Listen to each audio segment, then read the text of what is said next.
Hey, this is the Councilman, inviting you to tune in for Downballot, live every Tuesday at 7:30 p.m. Pacific, right here on Echoplex Media, or on your favorite podcatcher. Get the dip on local derp from the folks who know it best, us. And don't forget to stay tuned for local love.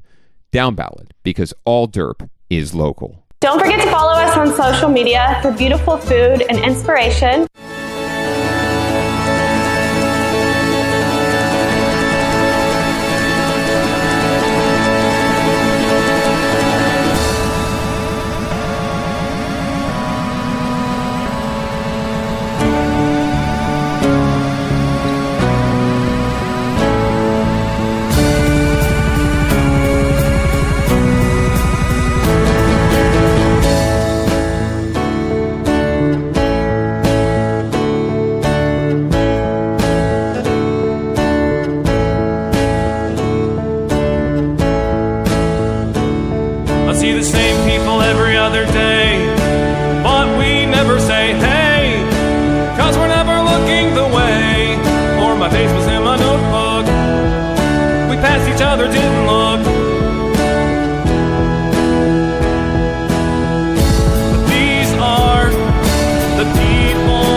Everybody, welcome to Downballot. We do the show live every Tuesday at 7:30 p.m. Pacific right here at twitch.tv/Echoplex Media.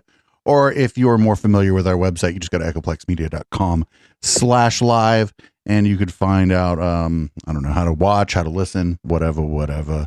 I'm Producer Dave and you can find me on Grindr. This is the councilman. You can find me on Twitter if you really want to, but most times you can find me in and around City Hall, just being a denizen for local politics and public policy. If you really want to find out where I'm at, you can check it out on echoplexmedia.com. We have a contact page with all of our information. You can also go there to give us a few shill bucks if you're interested on whatever shill buck generator of choice you prefer.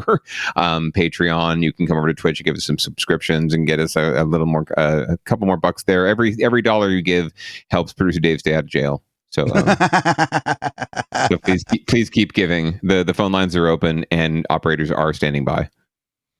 Actually, that's going to be true during Local Love. We do run the phones during Local Love, though nobody ever fucking calls the show anymore because I think everybody prefers Discord. Is it still the same phone number? Yeah. 415-903-PLEX. 903-PLEX. Please call. They're very lonely. We generally are, yeah.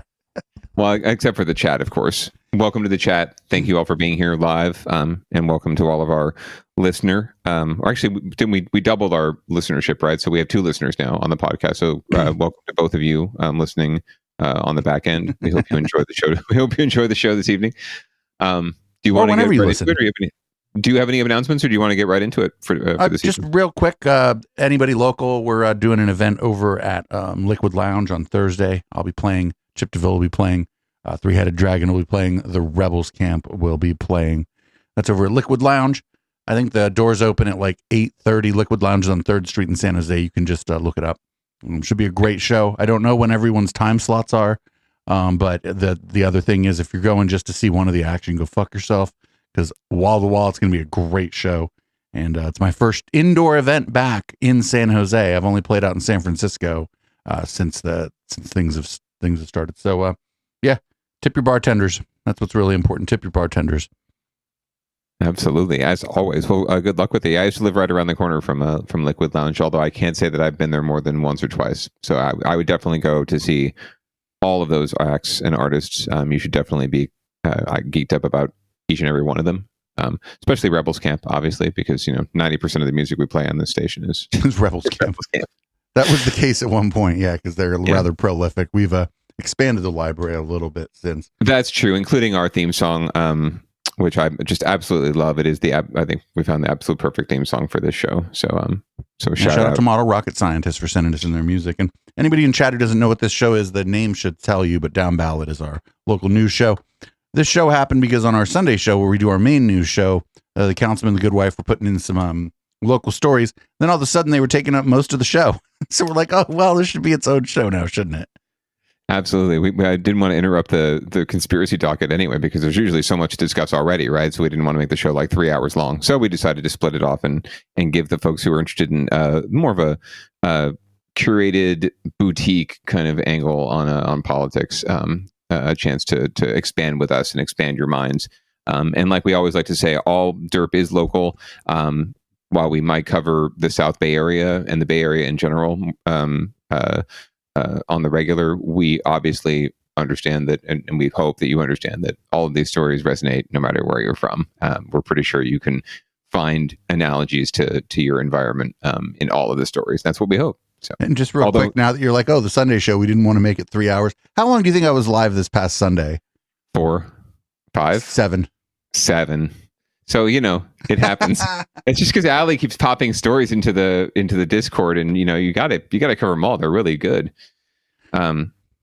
Anyway, but speaking of stories that just are uniquely down ballot, if we want to get into leading off here tonight, I knew you were going to have this on the docket before I even opened the shared docket. I opened the shared docket, and this was the only story you had posted so far. And I remember seeing this story on the news and turning to the good wife and saying, if this doesn't lead off down ballot, I really don't know what is going to lead off down ballot this week. So I suppose we should just hit play, although there might be an ad on it because it's Fox. So I already come on. I already got that. I figured you front loaded that shit. So I already watched the ad and bought the product. The days is Monday, and there will be more than just people in the stands. The Coliseum has been overrun by feral cats who apparently saw the pandemic years as an opportunity to grow their ranks, so to speak. KTV's Ann Rubin is live with the details for us this evening. And authorities had a meeting to discuss the issue today, and they say their plan to deal with the cats is actually working. it's just working slowly. The plan is to spay and neuter the adults and adopt out the kittens, but the A's will have to share the Coliseum with the cats for the foreseeable future. They've been lurking in the dugouts, dumpsters, and, well, reproducing. The Oakland Coliseum has been overrun by feral felines. On the Coliseum site, we're talking about probably 50 or so cats, and I always say if you see 50, there are going to be more. At least another 50 to 100 nearby, according to Oakland Animal Services. And so they, along with Island Cat Resources and Adoption, have begun to trap and fix the kitties before releasing them back at the Coliseum. They've been taking these photos as they do. Largely, it's in their best interest to stay where they are. But we want to get everybody spayed and neutered so that they stop reproducing. At a meeting today, Coliseum officials discussed the issue, saying the cats have had an unintended benefit. No one's seen a rat there in years. They plan to continue the trap, neuter, return program indefinitely. We think we will get this under control. We can live with the cats. They do good work, but we need to deactivate some of them. We don't need quite as many as we've got on duty right now. It seems, at least for now, the Coliseum cats will become part of the ambience at A's games. And A's president Dave Kaval says he's mostly okay with that. As long as they stay off the field during the actual game. That's the one thing, but you never know. That famously happened back in the 90s, prompting then-manager Tony La Russa to adopt the cat and start an animal shelter. As for the current crop, Animal Services says only the kittens will be fit for adoption. The first litters are currently at a foster home, but the A's plan to do their part in organizing Coliseum kitten adoption events when the time is right. It's happened before. I think there are many more people who are going to be positively impacted by these kittens, and we look forward to doing our part and ensuring that they find families to be with. Officials with Animal Services say this won't be a quick fix. They've only spayed and neutered about 20 cats so far. No word on when the kitten adoptions might happen. They say this is just the beginning of kitten season. Andre? Unique way of dealing with the problem at the Coliseum. Ann Rubin reporting for us live at the Coliseum. And thank you.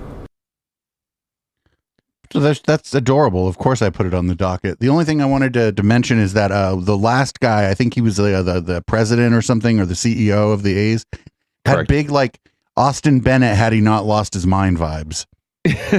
Very much so. He's very exuberant. He's also he was a key stakeholder in the Earthquakes, the soccer team or football team here in San Jose,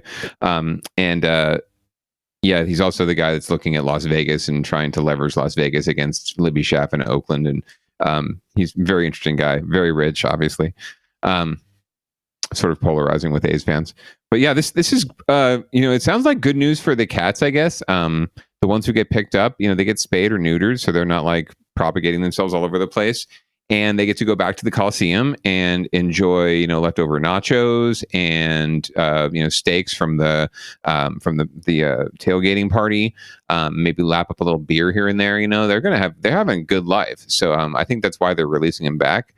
And then we'll definitely keep a listener and viewers aware of when they're having the adoption events, because I'm sure plenty of our viewers and our patrons would love to hear about little kitties that they could adopt. Plus, every day is Catterday. That's true. And I did not know there was a kitten season, though. That's pretty interesting to me. I would figure, I guess winter would typically be the time when you would think, adoptions would be most needed. But yeah, I didn't realize there was a kitten season. There's a baseball season. So hopefully the cats can bring good luck. It looked like there were some really fierce cats out there, actually. So maybe like they can, invade the opposing team's clubhouse and like pee all over everything, right? And just stink it up, or right, or like tear up their uniforms, right? So they can't play the game. Yeah, I'm sure there's plenty of benefits that the A's could reap from these cats. It's much better than the last issue that they had at the Coliseum, which was around sewage backing up. We covered that, right? Yes. The sewage backed up into the clubhouse and the dugouts. Too many cats is better than too many poops. Yeah, I'd say so. Stagnant poop, not good. Cats, you can deal with as long as you just don't get bit by the feral ones. You need to make sure that they get their shots too. So Baldy to the cats. Thanks for cleaning up the rats. Very nice. And hopefully when they move to Vegas, they'll take you with them. But probably not. No, but then the cats can just inherit the old Coliseum. True, but then there won't be like hot dogs and nachos and stuff to eat. It'll just be sort of dead. So they'll just have to live off of what they can scavenge in Oakland. Poor Oakland. Always left behind. Well, shall we move on to winners and losers? Yeah. This is the segment where there are no winners, and if anybody does win, it's not who you're rooting for. This first story is the Bay Area reacts to the court overruling a mask mandate. I got to tell you, I thought the judge was supposed to rule on the constitutionality of laws and regulations and not just spew out the Facebook comments in their judgment. But here we are. Seems like what happened. Well, look, I mean, we all know who appointed the judge, so. Well, yeah, but I mean, this was some of the judges that the former guy appointed have just done their job like a normal judge. Like most of them have so far. A lot of them, turned down a bunch of the whack stuff after the last election. But this person, they just it was just straight up the worst comments in a COVID comment thread from Facebook. We got a live one. So yeah, so this is the Bay Area's reaction to it. Overturning on just public transit. I thought it was just the flights, but on public transit too. I ain't getting on that fucking train without a mask. Fuck that shit. Oh, we shall see. We shall see what the local authorities decide to do. And moving you forward this midday as mask mandate for travelers, well, that's changing. Well, this comes as a federal judge in Florida struck down the mask mandate on planes, trains, and buses. And now NBC Bay Area is learning that Bay Area agencies are following suit here. Now, the changes are causing some tension and confusion among all of those travelers. NBC Bay Area Sierra Johnson joins us now live from SFO to help us sort all of this confusion out. Sierra? Don't make her stand in the airport. Let her stand outside, dude. Let her stand outside. She's masked up at least. For many, sorry. There's still a little bit of confusion about what is going on following that ruling out of Florida. So we've been here all day. We started bright and early, and at that time, nearly every employee here at SFO was wearing a mask. There weren't that many travelers, but as you can see now, there are several more travelers than earlier this morning. For the most part, a majority of those travelers are still wearing their masks, but there are a handful that have decided to not wear their masks. So let's take a broader look at what exactly the new rules are regarding the mask when it comes starting with airlines. So take a look at your screen. We have a graphic to break down exactly which airlines stand where. So masks are officially optional on the following airlines: Alaska, United, Delta, JetBlue, American, as well as Southwest. But what if you're traveling by public transportation? Well, that's where things get a little more complicated. You can see there are three categories. The first, masks are recommended with agencies like Amtrak, San Jose Airport, SFO, Oakland Airport. They're saying they're recommended. VTA, Muni, AC Transit telling mask riders they're still needed. And so far, covered. BART is telling us they are currently undecided. So this is where we're hearing from passengers, both those taking off and those who have just landed here at SFO. They're telling us how they're approaching this new milestone as well as their experience on a newly mask optional flight. We were actually surprised because we hadn't actually heard the news when we flew out of Tampa, and then we were told by United that they had lifted the mask ordinance, and it was nice for us because this was a longer flight to California. I still felt very... Well, they just cut that off right in the middle of that. I guess they didn't like that lady's commentary over there at over there at NBC Bay Area. Oops, YouTube fail. No, the video just cut. Like, it wasn't YouTube. It was like just the end of the video, you know? Oh, weird. Well, or maybe I meant like the upload. Maybe they forgot to upload the whole video. But yeah, that would be very interesting. Can you imagine mid-flight? Someone is on their paid wireless, and they're like, "Oh snap! Someone overturned the mask mandate," and the flight attendants are like, "All right, woohoo!" No, there was videos of that. There were videos of like pilots like announcing like that the mask mandate had been lifted. Take off your masks. Yes, all right. Take off your masks and enjoy walking about the cabin. Yeah, that would not be happening for me. The good wife and I would be like murdering people to get their masks back on. Like what the fudge. Well, we shall see. But again, just this haphazard patchwork quilt of regulations is just going to do nothing but, one, piss people off, give people an opportunity to call shenanigans on the government and continue to distrust, right? I was heartened to see that if you did watch behind Sierra Johnson, like it seemed like almost everyone walking behind her had a mask on. I don't think I saw one non-masked person actually in her whole. She was at She was at SFO. Yeah. I mean, that was what you would hope, right? Yeah, it's gonna be. Yeah, she was at SFO, so it's just gonna be a different scenario because the Bay Area, like, we're just like, oh, a mask, all right, sure, whatever. Truth. I think for those who want to say, why would you trust the government because they are they keep changing the rules and regulations and shit, sure, but like the people who study public health, they didn't just change everything because of the court, like, you know what I'm saying? Like, it's the masks were a good thing not because the government said so, but because that's what public health experts at both private and public institutions were saying, right? Right. And they're the ones that have to, they don't make the policy, right? So they can do everything they can to say, well, hey, this is the science, guys. We really should do this, right? And they do have some authority as far as, control over, some to some extent, schools and other public agencies in terms of keeping them open or closed. But they really don't have a lot of authority when it comes down to it. It's really the local governments and the elected bodies that have the authority. And so when you're dealing with elected officials, as with any kind of government agency, the staff just is at the beck and call of politics, right? And local politics, which is the worst. It's relationship politics. It's popularity contest politics. It's middle school cafeteria politics, right? So you have these geniuses like Sarah Cody, right? These brilliant minds who've been in this field in public health for their entire lives, who've been working in this for like 30, 40 years, some of them. They're absolutely experts in their field and they know what they're doing.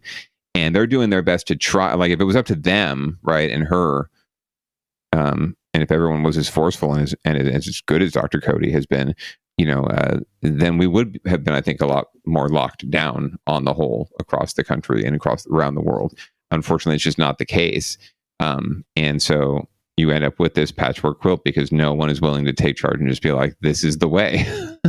This is the way. And listen to the science and listen to the health experts, because they would all probably get together, 99.9% of them, and say the same thing. Like, yes, wear a mask, get vaccinated, get your booster, do all the things, right? Stay home. If you don't have to go to work, stay home. Like, they would absolutely be saying all of these things if it wasn't for the need for politicians to appease the voters in their districts and their donors, right? Their campaign donors.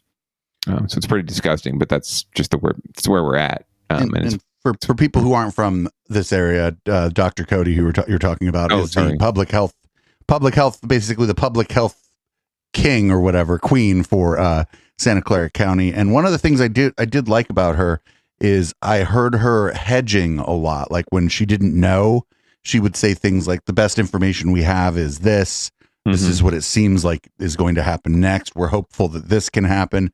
Like all that kind of wording, like makes people, at least people like me, more confident, because it's like not this, we're sure and we know everything kind of wording. It's here's where we're at. Here's what we think is going on. And I've been pretty impressed. And what was it? Was her first name Sarah? Is that right? Sarah Cody? Yeah, correct. And then she got pretty well known in a couple years ago when Santa Clara County became the first county in the nation actually to go into COVID lockdown and shelter in place. So she definitely has made a national name for herself. And that has helped her, I think, her win political will and support from the Board of Supervisors and other local elected officials in Santa Clara County. And it's really why we're leading, the nation. San Jose and Santa Clara County are leading the nation in terms of, especially urban areas, in terms of vaccination, boosters. We have always led the way, testing, whatever the benchmark is in this fight against COVID. So I think there's a couple reasons for that. One, for all the shit I talk on all the engineers and shit who came in and ruined our culture. Those people, the flip side of that is during a crisis, those people are going to be more inclined to trust public health officials, science, virologists, people. Yeah, they're just going to, so what? Okay, so they ruined all the art and culture here, but like the flip side of it is in a catastrophe, you could trust them to like be able to determine who is and is not an expert most of the time. Generally speaking. And it's also socioeconomic. This is a fairly rich area. The public health infrastructure here before the pandemic was like best in the nation, if I'm not mistaken. Santa Clara County is best public health system in the nation. Very strong. I mean, we actually have, if you want to talk about single payer or full, full affordable health coverage, we have it here. We have universal coverage here in Santa Clara County. All children have been covered since the Children's Health Initiative passed in the late 90s. There's a public health plan that I was on for a while, but it's available. You can get it for free if you're of need. There's public healthcare options up and down here, and access to it. Where it has been sort of lacking has been in places like East San Jose and East Palo Alto, and areas where most of the Easts, basically, where it tends to be more people of color and lower income communities where the access just isn't as good. So we have community health clinics, but they can't really do the same kind of level of work that Valley Health and Kaiser can. Well, not for nothing, the big hospitals on the west side, Yeah, exactly. And the scale and Stanford, right, for example, the biggest hospitals in the area, all on the west side of the peninsula. So they can't really do the scale. So they have lag behind. But on the whole, right, if you look at the averages, yes, we're doing great. But there are pockets where it's like where there is absolute need and we're not doing as well as we could. So we could be doing even better. Imagine that if we served all of the folks who need it. Well, here's a story about poop. We like to talk about poop. This time it's not poop in front of the Artisan Cupcake Shop in San Francisco. This is just COVID lingers in your poop for months, apparently. And here's a local story about it. It must have been a slow news day. COVID slow movement. Scientists are gaining more clarity about those lingering COVID symptoms. Turns out COVID can remain in different parts of the body, including your gut. NBC Bay Area's Audrey Asistio spoke one-on-one with the author of a new study at Stanford. Wastewater surveillance. It's been a reliable way of tracking COVID spread in communities. In order to interpret this information that we're getting from wastewater, it's super helpful if we understand how many people are secreting or excreting SARS-CoV-2 RNA in their stool and for how long, right? But over the past 2 years, scientists at Stanford Medicine have taken an even deeper dive, looking at the actual feces of COVID patients. Dr. Ami Pat is the senior author of a new study just released this week. What was interesting in our study was that we not only found that SARS-CoV-2 genetic material, or RNA, was in the stool sample of a large proportion of our patients, but we actually found that people continued to shed SARS-CoV-2 RNA for weeks and even months. She and her colleagues found about half of infected patients with mild to moderate COVID began shedding traces of the virus in their waste in the week after infection. Oh, what is that? 13% still had COVID in their why did you have to show that? months later, and almost 4% harbored COVID in their waste 7 months later. To be able to interpret these findings, it's critical that we understand the dynamics of fecal shedding in patients, and that's part of They had all kind of B-roll and stock footage they could have shown, but they had to choose that. I call that the P-roll. The poo roll. That was fecal shedding at its max right there. It was like for people on the pod, man, that was like a sink. It was like not just like it was like an industrial sink that was just spitting poop water like into it. Like why like I'm sure it's useful like at the treatment plant, but they could have just shown us something else. It was a spigot of shit. That's all I can say. It even made this lady make a face. We're going to get a screenshot of this. Well, this is her job. This is what I'm thinking. Like, this is someone's job. This is this lady's job is to look at shit all day. I mean, God, that's got to be just foul. Hey, can you give me some of that shit over there? I need to look at that shit. Is that shit ready for looking at? Is that shit ready for analysis? No? Is it not fresh enough shit? Can we get some fresher shit? We really need fresher shit to analyze. Hope to be able to achieve with studies like ours. Mounting evidence that COVID can actively infect the gut for months, and those affected often suffer lingering gastrointestinal symptoms such as nausea, vomiting, and abdominal pain. And so I think it's just really important that we keep an open mind about this virus and understand that it is continuing to evolve. In Mountain View, Audrey Asistio, NBC Bay Area News. Well, yeah. But just think, like, so I wonder if these people are blinded in this study. Like, are they just grabbing whatever poop they can in the sewage system, and are they actually like the Nielsen's ratings? Like, are they picking out people that just randomly, right, and testing their poop? I wonder, right? Are we all contributing to this grand study? Because all the poop flows to the same, for the most part, in San Jose, Santa Clara County. All the poop flows to the same place, to the wastewater facility up in North San Jose, in Alviso way. Man, I'm sure you have all kind of interesting things to say about this, but we're moving on to the next story. Yeah, no, I got nothing. It's poop. I was going to try and get us away from the poop into more, recycled water and poop water, but we don't need to talk about that tonight. You're still talking about it. Am I? Really? Shit. Okay, so we're going to move on up to Antioch. That's a little bit north and east of here. And they're having some issues where people just don't agree about what kind of flags to fly. We'll let the local news cover it. See what's going on here. All flags matter. It gives me hope that there's progress being made. That's how Robin Kuslitz of the Contra Costa Rainbow Community Center says they feel to know the pride flag will be displayed at their hometown city hall for all of 2022.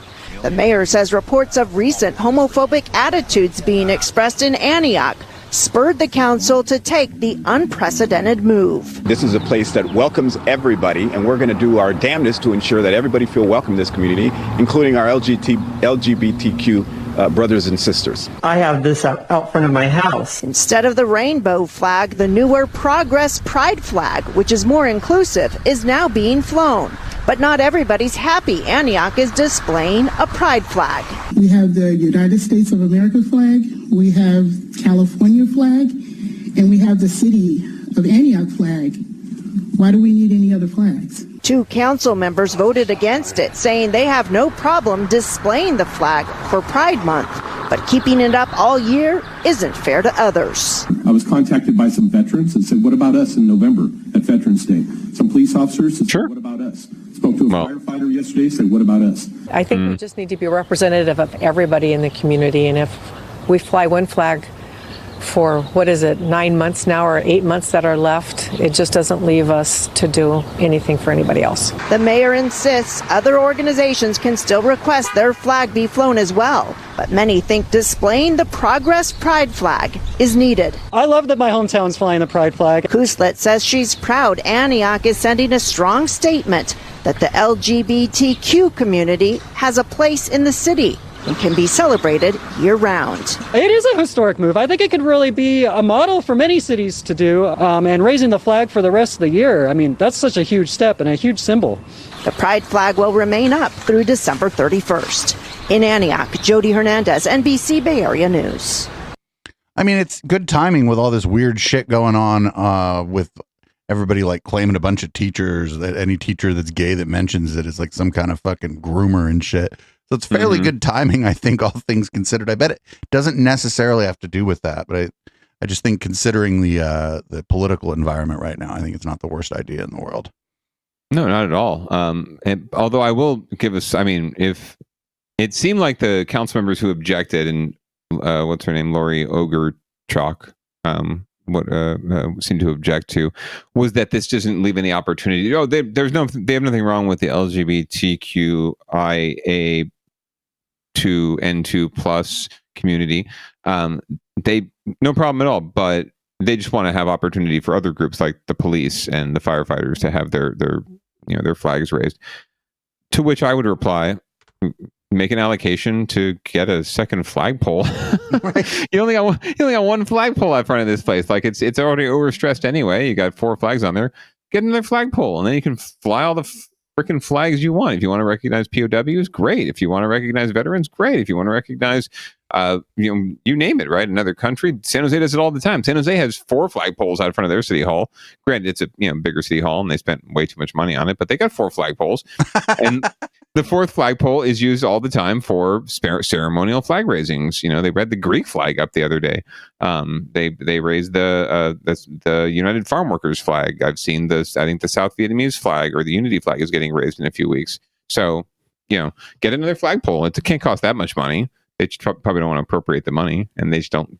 Secretly, they don't like. They get squishy about the pride. There's this other and it's always been this position, and I think that the people who voted no on it would tell you that their position, like in private even, would tell you that their position is something like, oh, it's fine if people are gay, I just don't want them showing it to me all the time.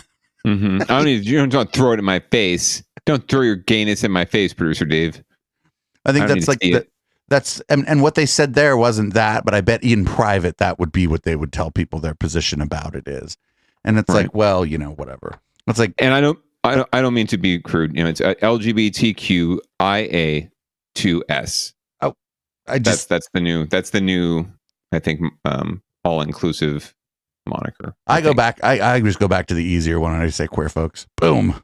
Got it. Yeah, right. Like, is that okay? Is that so? As a white straight dude, I need to ask. I need to ask. I think it just matters who you are and like you know what I'm saying? Like, sure. I mean, I'm all for that. Like, I would love to be able to my queer folk, right?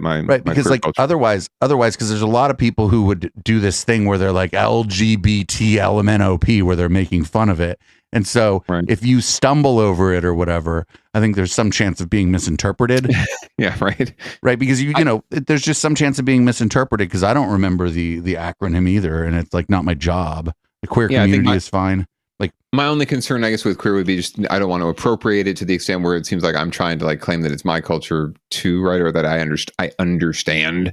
As a straight honky, I don't think I will ever. But I do. But I completely appreciate and love, and I love the phrase. So I'm happy to go with it as long as folks understand. That's where I'm coming from. But yeah, I think like I said, the big problem there is that a lot of people make fun of the acronym, and then if you stumble over the acronym, somebody might think you're making fun of the acronym, and that's why I don't do it. That's true. So we're going to go ahead and skip this next, this yikesy story that you said the worst. We're just going to skip that. Just a story on the docket that was big yikes. If you want to check out the show notes, it's the worst person, like winners and losers. This is loser. Like this is like triple loser. But with everything going on in the world right now, people just don't need that story. I thought we were here to depress the fuck out of people. Well, then in that case, let's watch Big Eyed Shaban for 10 minutes. Oh God! So we've been covering this thing, right? It's at San Francisco, get your shit together, but it's really like San Francisco. All right. We understand this guy wants a Peabody Award or whatever. We've been watching this thing. It's called Saving San Francisco, but so far it's just been about one dude that like is in desperate need of mental health treatment and has been terrorizing the community, and the city, county, and to some extent the federal government has let him and the community down. But that's what this has been about. It isn't about saving the city of San Francisco. This would have actually been a wonderful fucking documentary if they would have been like, hey, look at how the system is failing this person and everyone in fucking what part? Oh, they're going to tell a whole story about this guy again. Don't worry about it. That's all they got. Right. They've got like 27 episodes of the same story about this guy. So we're on to part 6. It's called I'm Not That Guy, so maybe it won't be about that guy. I don't know. It might be, though. I think he actually meets that guy in this one. This is like the ultimate one. Okay, so 20 years ago, living in San Francisco, in my 20s, super fun city to be in. My girlfriend said, hey, we're joining. Why is everything less fun now that I'm in my 40s? You idiot. It's just harder to have fun. Your body doesn't work the same way, you fucking idiot. So I said, okay. It happened to be kind of a fancier gym than I'm used to. But yeah, it was definitely a gym for beautiful people. It had these showers that were peekaboo showers, where if you were to jump in the shower, people on the outside could see a silhouette of you showering. That was in the Castro. I like that. I like that gym. So one of the perks with the gym comes free memberships with one of Crunch Fitness's personal trainers. I didn't really want to do the session, but I figured, okay, it's free. We'll see what happens. I show up and I meet my personal trainer. He's very nice. He's very funny. He seems professional and also fit, which is a good thing. Definitely within the first 20 minutes. It's the guy. Like, oh, I am exhausted and I don't feel great. I start getting lightheaded and I think, okay, where can I do this? Knowing that I'm about to throw up, and sure enough, I threw up in the middle of the gym in a garbage can. And I come back over to him and he smiles and he says, hey, you earned your wings. You did it. That's what we're supposed to do. We're supposed to push you to the limit. And he definitely pushed me to the limit. Okay, so what's crazy is a couple years later, I'm driving in San Francisco and I'm at a stoplight and I see this homeless guy, which isn't unusual in San Francisco. I lock eyes with him and I was like, whoa, I know this guy. He made me throw up. personal trainer from Crunch Fitness. It was hard to put together, like, how did this happen? How did this guy go from working at this great gym and now he's on the street? I'm a cameraman at NBC and I'm an editor. In fact, I'm actually editing this actual series you're watching right now. So I'm scrolling through the video and I lock eyes with the man on the screen and my mind is blown. I'm positive that this guy we're doing a story on was my personal trainer and who was the same guy that I saw homeless on the street 20 years ago. And that guy, oh, Tim, James Durgan. Dun, dun, dun. It is just about him again. But he is that guy. Ribbit. James Durgan has been locked up here at the San Francisco County Jail for more than 200 days. We spent weeks asking him for an interview. He said no. Hi, James. But then he changed his mind. Because you kept fucking harassing him. Talking to reporters while I'm inside of jail, so. And here you are. Yep. I'm like a wuss when it comes to crime. When I got out of that jail, I really felt like I had done my time, basically. I felt like I'd served a purpose. And so to be arrested again was really difficult for me. James just got word a judge has granted his release, once again, if he agrees to enter a drug treatment program. So he'll be free as soon as a spot opens up. So emotionally, I'm here and there and all over the place. It's a pretty difficult situation to be so misunderstood. Oh, God. Back to what is it, Martha's Vineyard or wherever the fuck they were before. Duxbury, Massachusetts. Cape Cod. The local newspaper there was the Duxbury Clipper. Dude, if you live in a place where the local newspaper is called the Duxbury Clipper, your house is worth $7 million. The boathouse is worth $7 million. May of 1986, there was an article written about a student play debuting at James's high school. That production, Eddie Was Here, told the story of a young teen who died of an overdose of drugs and alcohol. In the show, that boy craved popularity and pleaded for help, but never could overcome his addiction. That boy was played. The paper called it a powerful play, in part because of the lead actor and the depth of his portrayal. So, the lead actor? Was he? Back then, he went by Jimmy Durgan. I know a lot of things have been said about you, but how would you describe James Durgan? Well, that's a really difficult question to answer. I'll say it this way. I've learned some things about myself that I don't know how to explain. James went on to mention a lot of his life story, and much of what he told us checks out. Like his degree from St. Anselm College in New Hampshire. Liberal studies in the great books.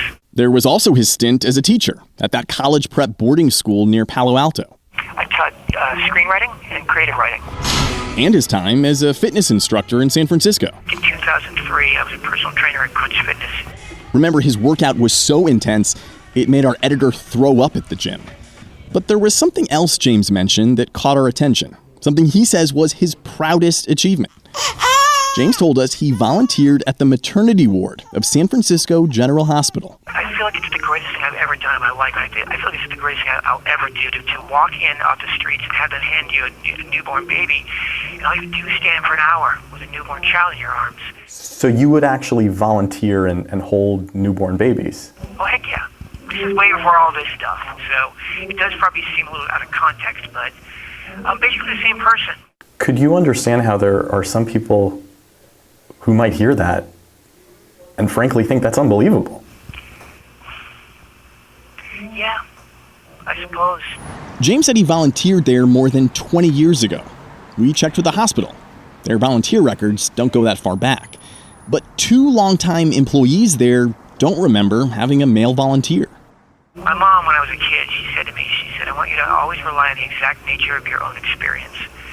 And I think that what she meant was don't let someone else's idea of you guide your own belief about yourself. And so I'm in a situation right now where there's a lot of talk about me, a lot of talk about like what kind of person I am. I'm not I'm not that guy, basically. I'm not that guy, so... How does a well-liked and well-read guy from Massachusetts end up in jail here in San Francisco? I don't understand what it is to be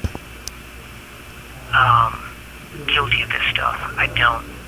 I mean, I'm not a hurtful person. I'm not a harmful person. I know I'm going to be somewhere in the future looking back on this knowing like, wow, that was all just someone else's story for me.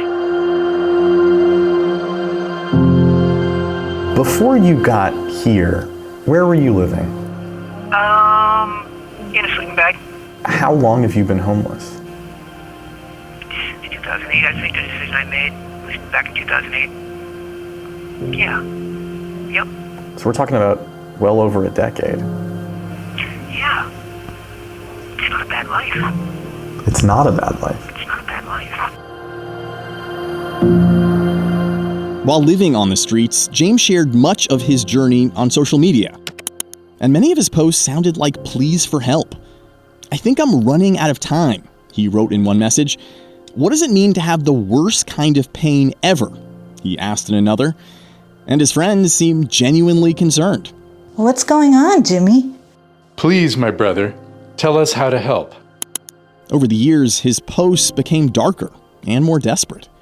"I'm sleeping right now at the beach, totally headed for 18 straight hours of drug abuse." What drew you to the Presidio? Baker Beach. Well, I grew up on a beach in my hometown, so I'm very familiar with being close to the water. I just like being there.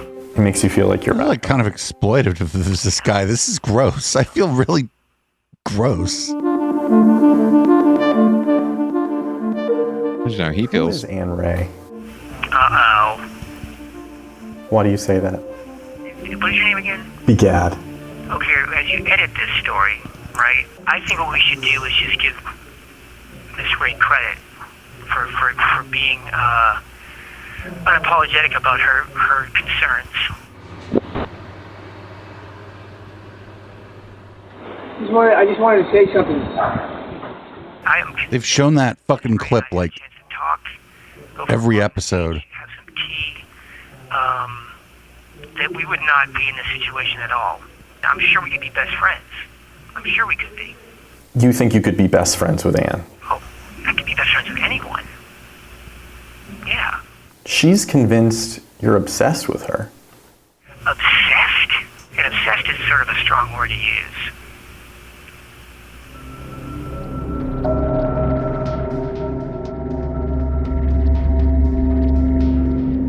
How would you describe your relationship with Anne? How would I describe my relationship with Anne? Well, I don't have one with her. I've never spoken to her. I've never actually even met her. I mean, maybe not for lack of trying, but they showing up to her house naked one night. Do I remember that? Gosh, what do I say? Do I remember? Let me try this. I showed up without clothes on because my friend recommended to me that I just show how sorry I was about things and that it would at least display a vulnerability. Yeah, they're just like fucking. This is just like some kind of like, I knocked on the door and stood there and just thought, I don't know, some kind of weird. say if she opens the door right Can't now? even come up with the words for like what they're doing here. And I took off running. You It feels really. It's just really exploitative. It doesn't just feel that way. I think it just is. Your way of somehow apologizing to her? Yeah. It's not my nature to harm people. It's not my nature to harm. Did you ever use chalk to write a message outside her house? Like, is he supposed to admit to doing all these things? Like, right? If you were rational, you wouldn't be sitting here on TV if you haven't been convicted of them yet, right? Right. That's your lawyer. Your lawyer would tell you, "Fucking don't say anything." Why are you talking to the fucking media at all? Who was it for? Me. So the "I love you" message wasn't for Anne. It could have been.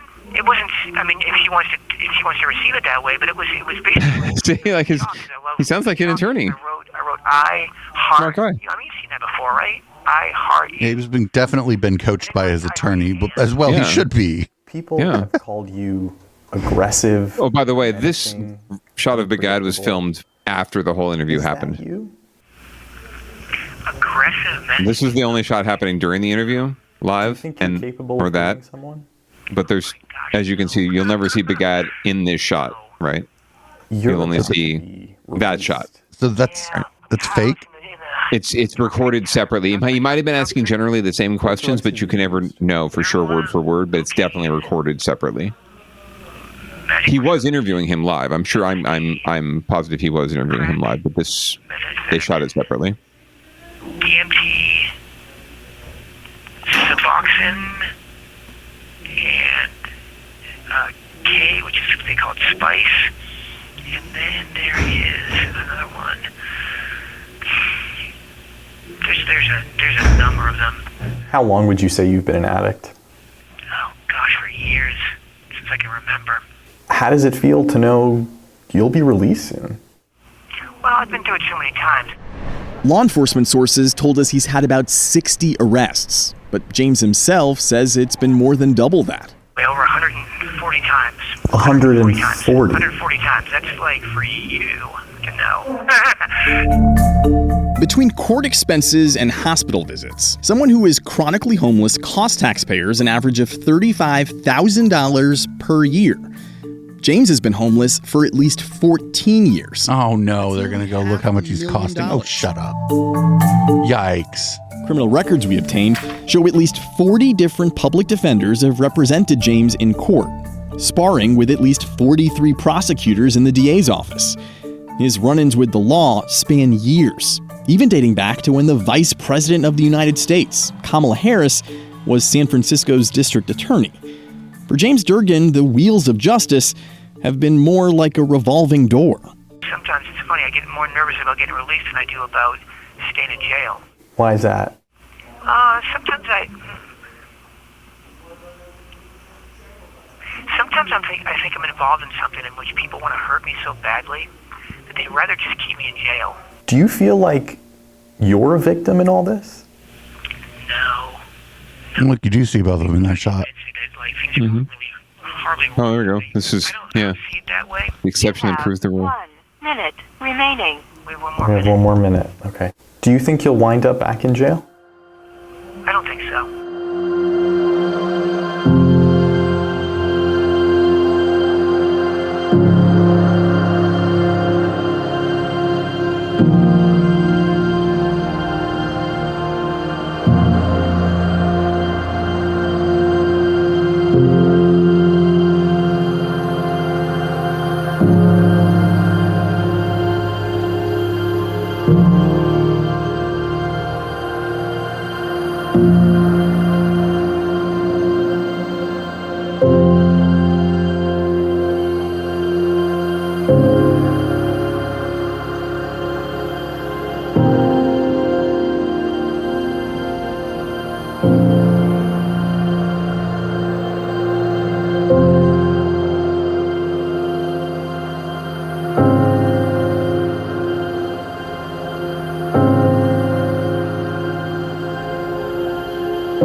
Like this is literally how has this documentary been about saving San Francisco?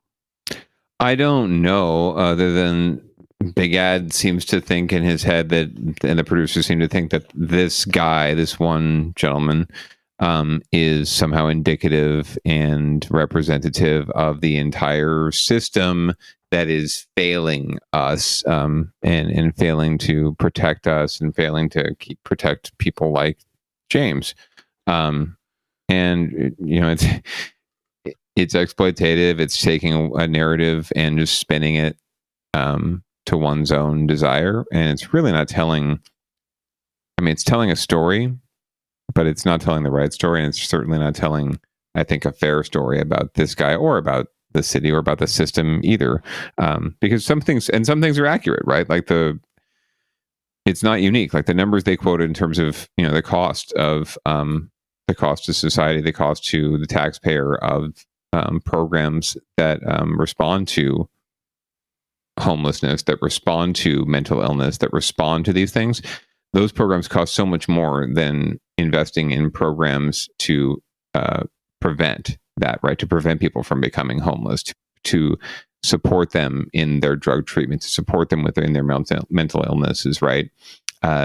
There's not as much anywhere near as much money spent on proactive solutions and preventative solutions. All we do is react, and that's why it costs so much money. And that's actually true. That number they quoted is fairly accurate. Santa Clara County spends in the neighborhood of I forget how much, in the neighborhood of hundreds of millions of dollars annually just in support services for the unhoused.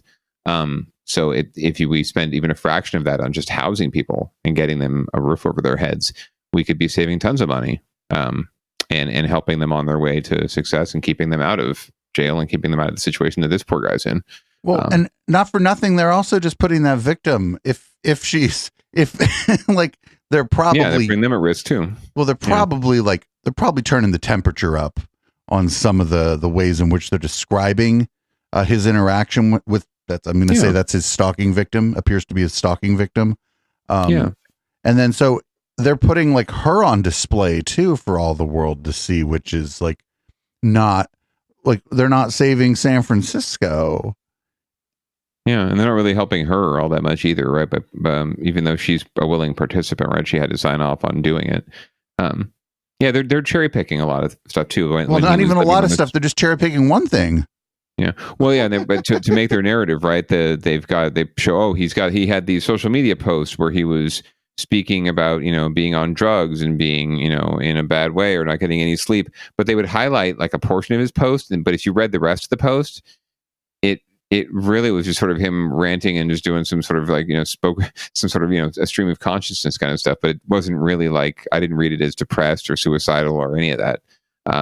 And then you can pick a comment out of Facebook, it's like picking that shit out of pepper, as they say, it's like there's a million comments you could pick out of anyone's post that if you take it out of context, it means something. I was like, oh, I'm sorry, bro. How can we help? It's like, I get that when I post about my dog passing away, right? I get posts like, so sorry, bro. If you need anything, I'm here for you.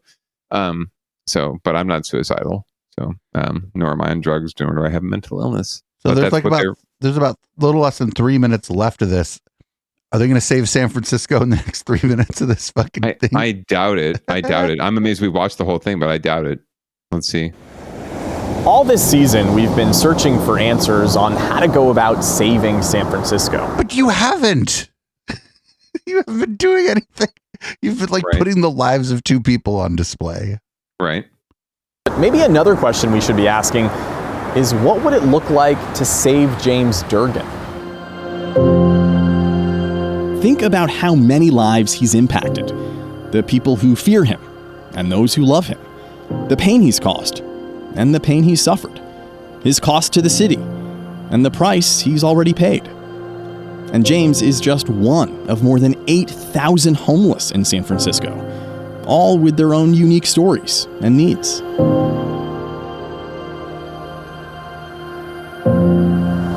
So how do you fix a broken city? Maybe the real answer is one person at a time. Oh, for fuck's sake. We're still doing this at a panel show. I'd make everybody stop and hold hands and shit. Even a monster, real or perceived, has a history, has a background.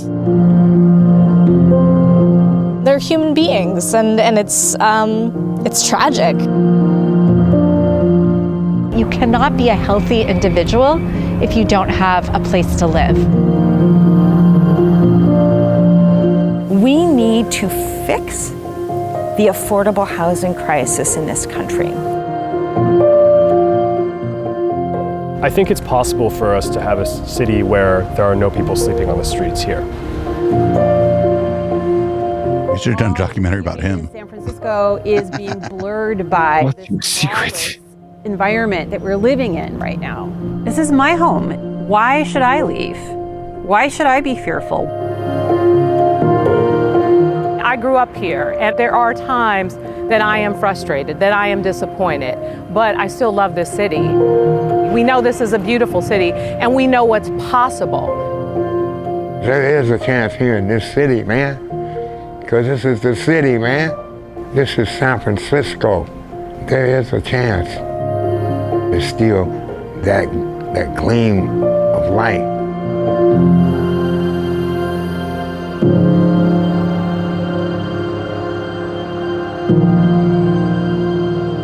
So, like, there's a little bit of pining away for a past that never existed going on here. Oh, this was a once great city. Shut the fuck up. Yeah, it's everyone's lament, right? San Jose, you're hearing it. It's like every time you go to public comment at a council meeting or a soups meeting, you hear that comment. I've been in San Jose, or I've been in Santa Clara County for 40 years, and man, it's a different place. I get it in emails too. As a public servant, you see it in emails all the time. This city is a lot different than when I grew up here, when we used to be able to walk down the street and we knew everybody, and we waved to everyone, and there was ice cream and soda pop and honey and walnuts and roses everywhere. I don't know. Yeah, exactly. I don't know what freaking reality they're living in. But it's definitely not, or what they thought they were living in, but it's definitely never been the case, really. San Francisco has always been a city, like any other city, with a dirty underbelly. And whether it's this or it's something else, like going back to the industrial age, let's face it, like, if stuff like this isn't happening in a city, I don't know what is, or if it's really a city. So, and that guy pining for, oh yeah, we're going to, one day, no one will be living on the street. Come on, folks. We all know that's bullshit. Even Jesus said it, right? There's going to be poor people for, everywhere. There are always going to be poor people. The question is, can we, reduce the pain? Can we reduce the numbers? But you'll never get rid of homelessness or poverty as long as we're in a capitalist system. That's what we get. So that's the results. Oh my goodness. Well, we made it to the end of season 1 of Saving San Francisco. So we'll see what happens in season 2. Well, what you're saying there too is just as long as somebody gets to have an abundance, somebody else is going to not have enough, Right. And that's always the case, right? It's when you're talking about, that's what capitalism is, right? So if people want to complain, that's the system we've all bought into. So if you have a problem with that, but you also have a problem with, socialism writ large, whatever, get the fuck out. Like that's the choice. That's the choice we have. We can be about each other, or we can be about me. Famously, someone, and I don't know who the fuck it is because I don't know these things. Someone was like, socialism or barbarism. It seems like we've chosen barbarism. Well, speaking of barbarism, we're going to go to down ballot here and do a little lightning round of a few down ballot-y stories. The first of which is we're having a special election today in San Francisco. We'd be remiss if we didn't mention it, in Assembly District 17. This is to replace David Chu, who was appointed city attorney. So we're going to find out what it's looking like going into the election tonight. And then we'll have about, right before we leave, we'll probably have the first results posted. Hey, good morning. It's Tuesday, April 19th. I'm Ty Steele, and here's a look at our big stories today. And we just learned that 3 of the 6 people killed in the deadly gang shooting on K Street in downtown Sacramento had ties to local gangs. This isn't it, is it? Paperwork filed by the district attorney for Smiley Martin, one of the suspected shooters. Well, that's one of them fucking bait and switch videos. Look at this. Baited and switched to this. San Francisco to elect new legislator and runoff, and then we got 3 killed in shooting spree. Oh well. Well, it's fine. We can certainly move on. We have more than enough stories, and like I said, we'll have some results in this election soon enough. But I can give you the cliff notes. It's basically become a referendum on housing and who wants to build more of it. YIMBY versus YIMBY. I wouldn't say YIMBY versus NIMBY. It's just sort of different gradations of YIMBY, different gradations of progressivism, which is what happens in San Francisco elections. Like I'm more progressive than you. So we'll see. Matt Haney versus David Campos. Matt Haney is a current supervisor. David Campos is, I believe, a former supervisor, chair of the Democratic Party, or at least a vice chair of the Democratic Party. And so both of them have establishment support. Both of them have labor support. Both of them are Democrats, but they've been really chomping at the bit to get after each other over who wants to build more affordable housing. So we shall see how it comes out. Meanwhile, Chesa Boudin, the DA up in San Francisco, is still facing a recall election that's coming up in June, I believe. And people have been bagging on him quite a bit. But here's a positive story coming out of his office of something they've been doing that's reaping rewards. A dramatic story now about a man who is in prison for a murder he did not commit. He's about to walk free after spending more than 32 years behind bars. Today, a San Francisco judge exonerated Joaquin Ciria. He says he was wrongfully convicted of the 1990 shooting death of his friend in the city's Soma neighborhood. He's been serving a life sentence. Tonight, we spoke with Ciria from jail about the judge's ruling today. It was something. So I got a question. Why is this motherfucker still in jail for even just one more goddamn minute if he's been fucking exonerated of the crime? Process, producer Dave. Process. They got to file the paperwork. They got to check all the boxes. Process. Special. You know, it's something that, like I say, you cannot describe the feeling. I'm happy because, you know, it is one of the more important days of my life. You know, it's one of the important days. Remember, I've been looking for this day, you know, for almost 32 years. You know, and final, justice be done. Oh. The judge's decision today came after San Francisco's district attorney, Chesa Boudin, requested a new trial. Boudin has a specialized team in his office that reviews cases where incarcerated people say that they were wrongly convicted. In this case, a man came forward to say he witnessed the murder and Ciria was not the killer. I'm just mad that he's the fucking, you know what, fucking cut that red tape and let that motherfucker out. Hell yes, I'm with you completely, 100%. Let him out with fucking like pockets full of fucking $100 bills too, so that he can go have a fucking good old time or whatever, man. Fucking, you could do all the paperwork, you can do all that shit while he's not incarcerated. Yeah, that's a fantastic point, by the way, too. Like we talk a lot about you know, making sure that folks have stability when they get out of prison, right? And that's for folks who've committed the crimes, right, and have done their time. What about someone who has been wrongly imprisoned for 30 years? You know, what do they get? What do they get when they're walking out? Right, pat on the back and thanks a lot. Sorry about the mess. You know, enjoy your life. We talk about reparations, right? Where's the fucking reparations for Joaquin, right? What for his time served, right? Even if he was making minimum wage for 30 years, right? We're talking like $1 million, really. We owe this guy at least. So let's figure that out too while we're figuring out Chesa Boudin. Let's figure that out while you're figuring out how to exonerate these folks. Figure out how to get them paid for their time served too, because that's bullshit. You're right, and he should get out right away. I mean, fuck that shit. Unless they talk to him like right after, and they were going to let him out the next day or some shit. Right, like fucking murderers or these corporate fucking fiends, they can get out on fucking bail, right? Like that very day, right? They can turn themselves in, like, and walking, I'm guilty as fuck, and then turn right around and walk out because they paid the bail, right? And then they can stay at home until their trial. So why can't this guy go home? Good Lord. Process. So, up next, we got Dianne Feinstein addresses reports she's unfit to serve. There's some ageism going on here, but also like. Dianne Feinstein has had a long and successful career, and I think that just anybody who's been in the Senate that long should just think about like letting somebody else take their seat because it's time. Like this other stuff notwithstanding, you know?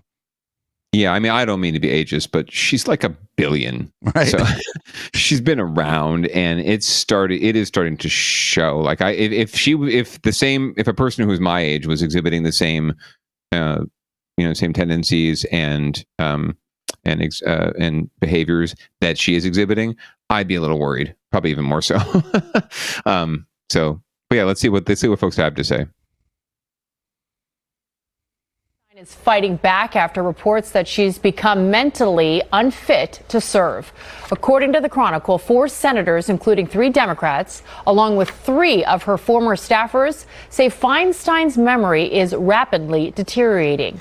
They add it appears the 88-year-old can no longer do her job without her staff doing most of the work. One Democrat. Well, that's true of almost every elected official. They just described every elected official. Toward retirement. Feinstein's term runs through 2024. Feinstein released a statement that touted her efforts to reauthorize the Violence Against Women Act, as well as secure funding for California. It also read in part, quote, "I remain committed to do what I said I would when I was reelected in 2018. The real question is whether I'm still an effective representative for 40 million Californians, and the record shows that I am. That other stuff notwithstanding, I just think that anybody who's been there that long has been there too long. Yeah, I mean, I don't believe in term limits per se. I think that elections should be taken more seriously. And if you did that, then you would have term limits, because if someone fucked up so egregiously that they needed to go, or they were just deteriorating like that, like eventually someone would be able to oust them in a fair election, right? But we don't have fair elections, and people don't take elections seriously. So unfortunately, term limits might be necessary, but you have to change the Constitution for that. So that's going to be... They can barely pass the fucking debt to extend the debt ceiling, or the budget, let alone approve a perfectly capable woman to be on the Supreme Court, when they've already appointed some, alcoholic and a pro-lifer. So, yeah, I'm not going to begrudge and get into this pissing match about ageism, because it also is spurred a lot by the Bernie wing and the progressive wing of the party that wants to just get her out of there. And I agree with them, frankly, too. She has been incredibly conservative, frankly. But it comes from them. It comes from that wing. I don't even care about that stuff. I just think she fucking get like somebody else. Like, come on, let somebody else be the senator. Don't just fucking bogart the senator. Yeah, don't just bogart that seat, lady. You're just bogart. I think she's very vulnerable to someone who is serious and can raise the money. She's had like token opposition, but if someone wants to jump in who can run statewide, Sam Liccardo. I know, I'm kidding. If someone wants to jump in and can raise a significant amount of money to challenge her, it would either force her to think twice about it, or they could oust her. It's entirely possible. It's just sometimes it's just a question of having the balls to do it. Like Ro Khanna, Eric Swalwell, dudes mostly. They jump right in. They just say, "Fuck it, I'm going to go for it." And if she is like starting to lose her memory, that's fine. She's 88. There's like no shame in starting to lose your memory at 88, right? No. I do want to point out one quick thing before we move on. The Violence Against Women Act is probably the worst named bill of all time, because it's actually preventing violence against women. That's the point of it, but it's called the Violence Against Women Act. So I love hearing, I voted to reauthorize the Violence Against Women Act. That just makes it just sounds so. If you want an encapsulation of why Democrats and the left are just horrible with messaging, there you go. Right, just add one word to the beginning of it. Just add one fucking word: preventing violence. I mean, good Lord. They wanted to be quippy. They wanted to be short because, death panels is short. What if we actually told people the truth? You only need a couple more words to tell people the truth. And I think the truth is much more powerful than bullshit. So, speaking of bullshit, every 10 years when the census comes around, we redraw the lines for our congressional districts all the way down to city council districts. And in San Francisco, it's always fun because there's all sorts of neighborhoods that are very particular about which district they're in. So we're going to hear about what's going on with their redistricting controversy.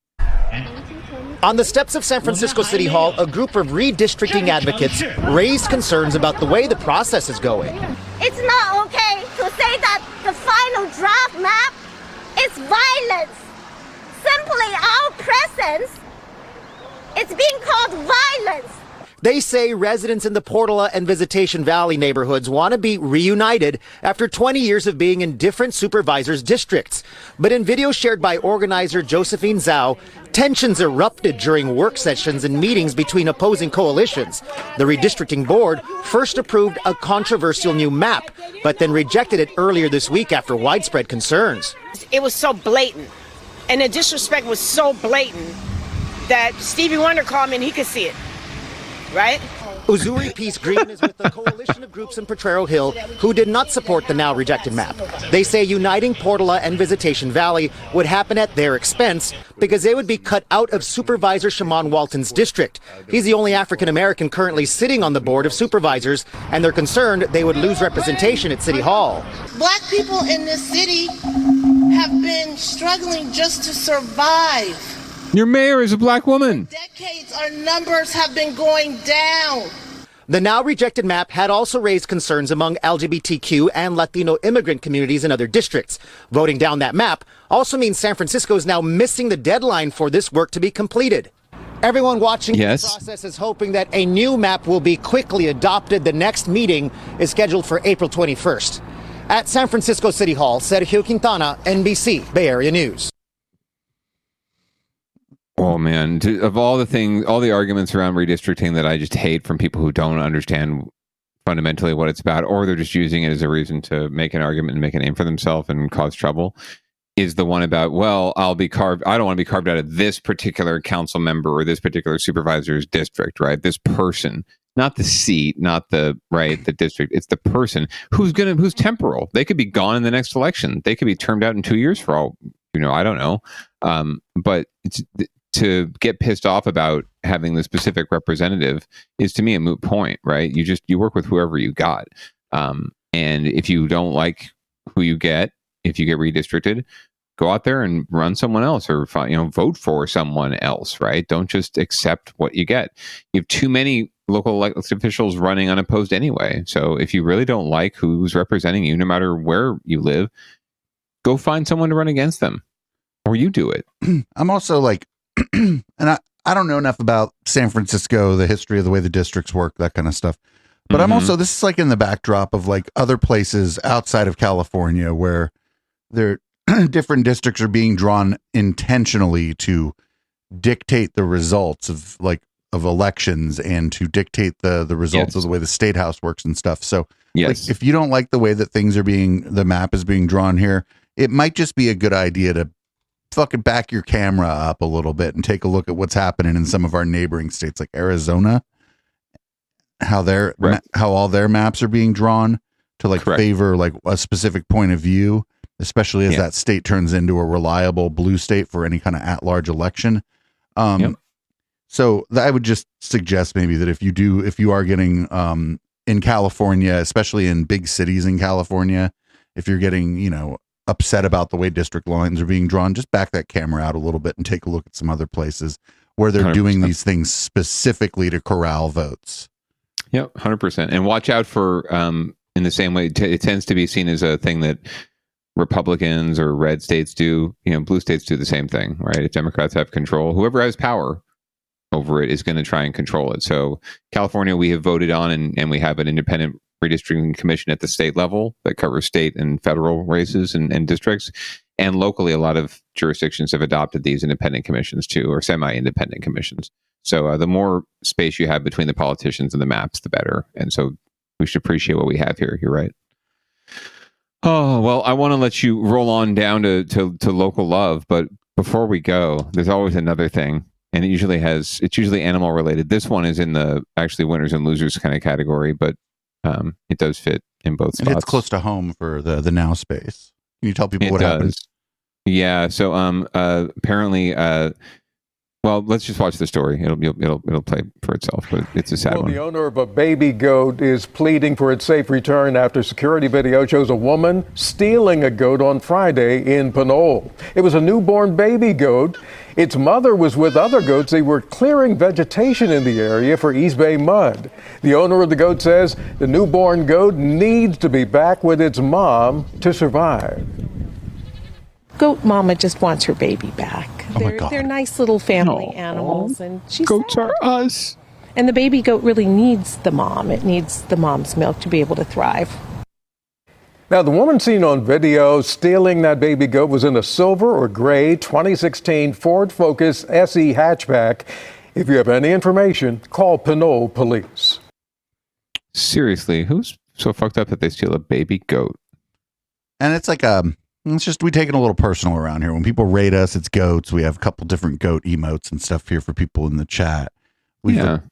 Goats have been like an important part of basically online troll culture since like 2012, when we covered the first America, the Next Generation's Facebook page with goats after they stupidly gave it to us. Right. There's just a lot of problems here that it brings up some feels for me. I'm just going to say. Well, that's why I wanted to include it in the docket, because it's more of like a PSA for us. So if you know anything, if you see anything, if you know anything about this missing goat, please turn this person in the Ford Focus in and help us get the goat back. That's awful. And don't be stealing baby goats. Or just anything generally. Or anything baby or anything living or dead. Just don't steal shit. Like, be happy with what you got. And if you need anything or help, ask for it. And you'd be surprised how much people will just drop shit on you. Even a goat, maybe. If you ask, right? Ask. They seem to have a lot of goats. Hey, can I adopt this goat? Well, can you take care of it? Sure. What do I need to do to take care of it? Right? Just be responsible. Don't just jack the goat. Right. Thinking you can raise a goat all on your own. I would know thing one about what to do with a fucking baby goat, right? You'd probably die within 2 hours of being with me. Try to steal a baby goat in my neighborhood, and you better try Jesus. Don't try me. So yeah, if you hear anything, let us know if you need to, or call your local goat authorities, and make sure that we capture these fuckers. All right, do you want to read us out, producer Dave? I'm exhausted. Yep. This has been Down Ballot. I'm sorry about the last story. I skipped another story that you should be really glad I skipped. I'm gonna start including the show notes. I'm gonna start including the Google Doc in the show notes, and also for the live viewers next week, you'll be able to bang Down Ballot in the chat and get our Down Ballot docket. Nice. I'll set that up because those are things that take 5 minutes. If you're listening, viewing, watching live, stick around. We're going to go to Local Love next. I hear Chip DeVille milling around in the green room.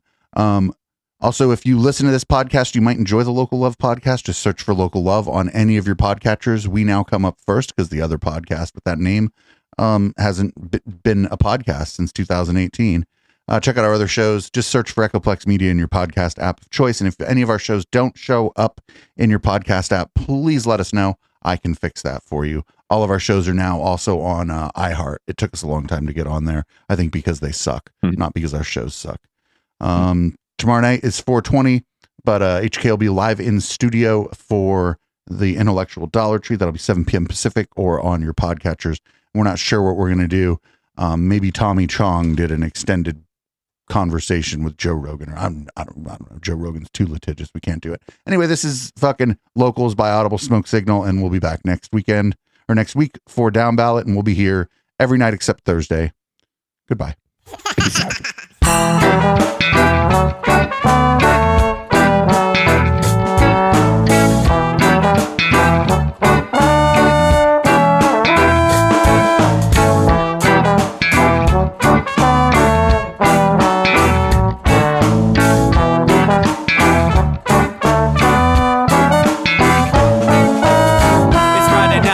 Time to get the party started. Pick up my phone just to check and see who's calling. Dress up real nice for the ladies at the bar, and I'm driving in my car just to get to where they are.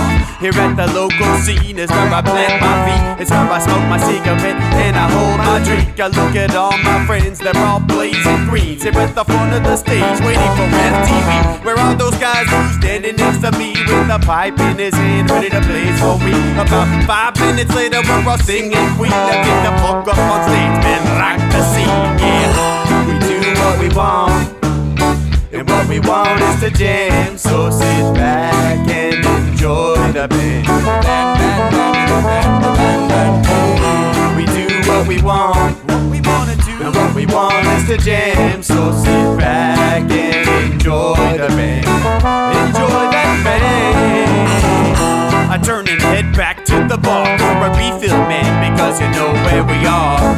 We're headed out to the car to smoke another one and another one. Now just when the magic starts kicking in, I hear relapse playing, you know it's time to head in. Alright everybody, now it's time to grab a new drink. Spark it if you got it and then pass it to me, yeah. We do what we want, and what we want is to jam. So sit back and enjoy the band. We do what we want to do, and what we want is to jam. So sit back and enjoy the band. Enjoy that band. Last up on the bill for the show tonight is down at 30 and 5, so we're headed outside to spark up another joint. Now who's got my lighter? Stoner E, of course, shouldn't you be inside? I'm all up in this bitch, being who I gotta be. I'm fucked up like the US economy. The truth is that I don't think logically. Stoner E, take Odyssey. Now inside motherfuckers is rocking me, and outside shit we smoke a lot of broccoli. Rocky the roller, yo, that sexy girl be jocking me. Ain't too drunk to fuck, but I'll probably do it sloppily. We do what we want to do, and what we want is to jam. So sit back and enjoy the band. Enjoy the band, enjoy the band. We do what we want to do, and what we want is to jam. So sit back and enjoy the band. Molly say that he like jamming, and he hope he like jamming too. Well, I gotta say, thank you, Bob, we do. Yes, I gotta say, thank you, Bob, we do. Well, Bob Marley said that he liked jamming, and he hope we like jamming too. Well, I gotta say, thank you, Bob, we do. Yes, I gotta say, thank you, Bob, we do. Yeah, we do what we want, and what we want is to jam. So sit back and enjoy the band. We do what we want, and what we want to do, what we want is to jam. So sit back and enjoy the band. Enjoy that band. We do what we want to do, what we want is to jam. So sit back and enjoy the band. Enjoy that band. We do what we want, and what we want is to jam. So sit back and enjoy the band.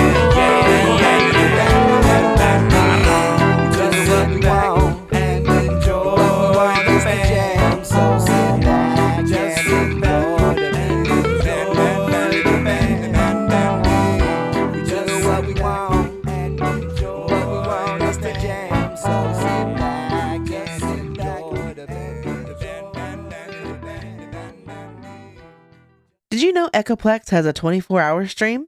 That's right. Check out our 24/7 music stream at echoplexmedia.com/live or at eplex.xyz. Our huge self-submitted local music library plays the best tunes the Bay Area has to offer, and commercial free, well, except for ours, and even by request. Check out the player on echoplexmedia.com or at eplex.xyz. Bookmark it and enjoy it all day. Echoplex is very supportive of our local music scene, and we hope you enjoy the soundtrack they've so graciously sent in for us to play on our network.